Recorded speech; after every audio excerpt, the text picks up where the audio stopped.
পুরো দেশের মতো চট্টগ্রামে কিন্তু মানুষ অপেক্ষা করছে কখন আসলে ডাকসুর ফলাফল দিবে এবং সেই ফলাফল শোনার জন্য কিন্তু পুরো দেশের মতো চট্টগ্রামের মানুষই কিন্তু অপেক্ষা করছে। আমি এই মুহূর্তে চট্টগ্রামের হালিশহর এলাকার একটি হালিশহরের বড়পোল এলাকার একটি রেস্টুরেন্টের সামনে অবস্থান করছি এবং এখানে যারা এসেছেন তারা কিন্তু আসলে ডাকসুর যেই নির্বাচন সেই নির্বাচনের ফলাফল নিয়ে কিন্তু তারা কিন্তু অপেক্ষা করছেন। সেই দৃশ্যটি দর্শক আপনাদেরকে একটু কালের কণ্ঠের অফিসিয়াল ফেসবুক লাইভে দেখানোর চেষ্টা করছি।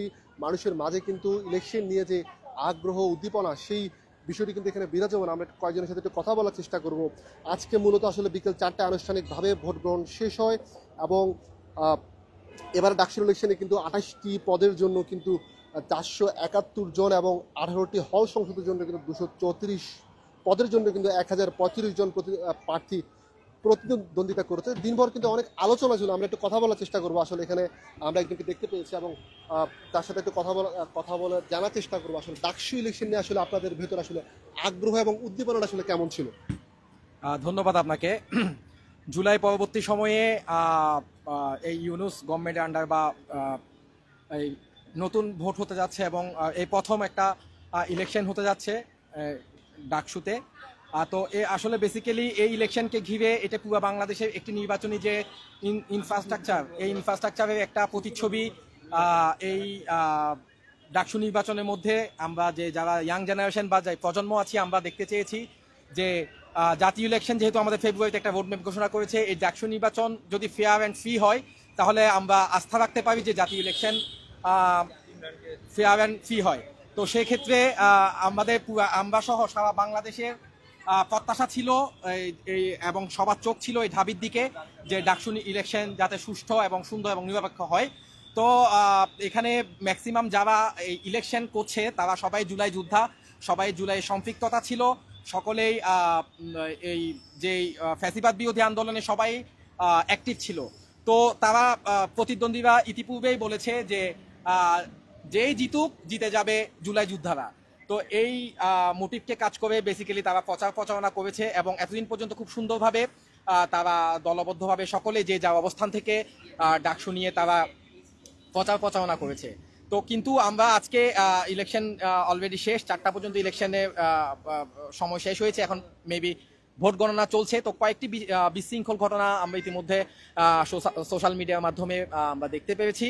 তো আমরা আশা করব এই সকল অনাকাঙ্ক্ষিত ঘটনাকে ঊর্ধ্বে গিয়ে যে আসুক দেশ জাতি এবং যেহেতু ডাকসু ইলেকশনটা ছাত্রদের কল্যাণে কাজ করবে। আর এটি যেহেতু আমাদের যে জাতীয় নির্বাচনের একটা প্রতিচ্ছবি সবাই বলছে যে এটার উপর ডিপেন্ড করে আমরা জাতীয় ইলেকশন কেমন হবে সেটি আমরা পর্যবেক্ষণ করব। তো আশা করি যেই হোক, সাদিক কাইম হোক বা আবিদ হোক বা বাকের আলী বা যেই প্রতিদ্বন্দ্বিতা করে যেই জিতুক, সকলে উচিত হবে তাকে গ্রহণ করা। সকল মতামত ঐক্য ভুলে আমরা একটি সুন্দর স্বাধীন রাষ্ট্র বিনির্মাণের পথে জুলাই যে স্পিড, সেই স্পিডকে সামনে রেখে সকলে আমরা দেশ বিনির্মাণে আমরা সোচ্চার হব ইনশাআল্লাহ। দর্শক যারা লাইভে যুক্ত আছেন তাদেরকে জানিয়ে রাখি আজকে কিন্তু প্রায় 70 থেকে 80% ভোট কিন্তু কাস্ট হয়েছে। আমি একটু আরেকজনের সাথে কথা বলার চেষ্টা করবো। আসলে নিশ্চয় ডাকসু ইলেকশন নিয়ে আপনার ভেতরও উৎসাহ উদ্দীপনা ছিল। প্রায় 70 থেকে 80% আমরা দেখতে পেয়েছি ভোট কাস্ট হয়েছে। এটাকে আসলে কি বলবেন? আসলে অনেকদিন পর মানুষ কি সুষ্ঠুভাবে তার নির্বাচনের যে প্রক্রিয়া সেটি আসলে অংশগ্রহণ করতে পেরেছে কিনা? হ্যাঁ, আপাতত হচ্ছে যে মানে এতদিন তো হচ্ছে নির্বাচনের প্রক্রিয়া তো অনেক স্থির ছিল, তো সুষ্ঠুভাবে হচ্ছিল না ইলেকশন। এখন যেহেতু একটা ইলেকশন হচ্ছে সুষ্ঠুভাবে, তো আই গেস এটা হচ্ছে সবাই খুব আগ্রহ নিয়ে ভোটটা দিচ্ছে এবং আই গেস এটা খুব সুষ্ঠু হবে। কি মনে হয় আসলে সবশেষে কি হতে পারে, বা আমরা দেখতে পাচ্ছি একটা উত্তপ্ত পরিস্থিতি বিরাজ করছে, আপনার কি মনে হয় আসলে? হ্যাঁ, একটু তো থাকবেই। একটা ফুটবল ম্যাচের মধ্যে তো এরকম মানে টানা উত্তেজনা থাকে। উত্তেজনা যদি না থাকে নির্বাচনের মাঠে এরকম একটু উত্তপ্ত থাকবেই, না হলে নির্বাচনের ফিল্ডটা তো আসবে না।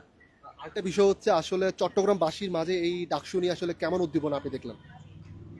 চট্টগ্রাম হচ্ছে ডাকসু অতটা বোধহয় প্রভাব ফেলে না, বাট আই গেস চাকসু হয়তো ফেলতে পারে। ডাকসু নিয়ে আসলে কেমন প্রভাব ফেলতে পারে যদি বলতেন? ডাকসুর ইলেকশনটা অবশ্যই হচ্ছে এটার মানে সামনে যে জাতীয় ইলেকশন হবে ওইটার কিছুটা রিফ্লেকশন হচ্ছে এটার মধ্যে আসবে। এটার যে আউটকাম যেটা আসবে এটা যদি সুষ্ঠু হয়, এটার মধ্যে যদি কোনো এটা নিয়ে কোনো কারো দ্বিমত না থাকে, তাহলে আই গেস ভবিষ্যতে হচ্ছে মানুষের মধ্যে একটা সুষ্ঠু প্রতিফলন আসবে মানুষের মতামতে। দর্শক দেখছিলেন এখানে যারা আসলে আসছেন, তারাও আসলে দেখছিলেন, যাদের মোবাইলে ঘাটাঘাটি করছিলেন আসলে ইলেকশনের কি অবস্থা বা সবশেষ কি পরিস্থিতি। তো দর্শক, আমি এতক্ষণ আপনাদেরকে জানানোর চেষ্টা করছিলাম চট্টগ্রামের বড়পোল এলাকা থেকে এখানে যারা এসেছেন তারাও কিন্তু মোবাইলে দেখার চেষ্টা করছেন আসলে সবশেষ ডাকসুর ফলাফলের কি অবস্থা। তবে এখানে যাদের সাথে কথা বলেছি তারা জানিয়েছেন ডাকসুর চেয়ে আসলে চাকসুর যে নির্বাচন, সেই নির্বাচন নিয়ে কিন্তু আসলে তাদের মাঝে কিন্তু চাকসু নিয়ে কিন্তু অনেক বেশি আগ্রহের জায়গা কিন্তু রয়েছে। এ ছিল চট্টগ্রামের বড়পোল এলাকা থেকে চট্টগ্রামবাসী আসলে ফলাফলের অপেক্ষায় রয়েছে, সেই দৃশ্যটি আপনাদেরকে দেখানোর চেষ্টা করছি।